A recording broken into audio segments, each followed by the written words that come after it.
ఇప్పుడు రైతుల యొక్క తక్షణ కర్తవ్యం ఏంటి? ఒకటి మట్టి పరీక్ష. మనిషికి జబ్బు చేస్తే రక్త పరీక్ష చేసినట్టు మట్టికి కూడా మట్టి పరీక్ష చేసి మట్టిలో ఏ ఏ పోషకాలు తక్కువగా ఉన్నాయో తెలుసుకొని ఆ పోషకాలను అందించాలి. 2 మిశ్రమ ఆహారం.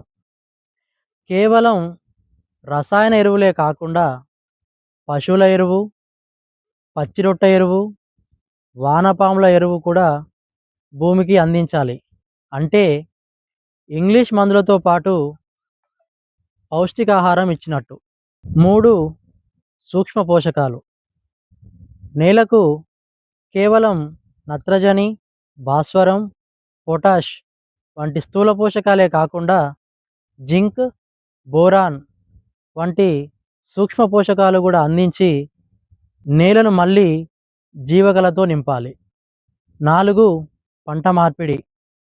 ఎప్పుడూ ఒకే రకమైన పంటను వేయకుండా అప్పుడప్పుడు పప్పుధాన్యాలను వేసి భూమి తన శక్తిని తానే తిరిగి పొందేలా చేయాలి.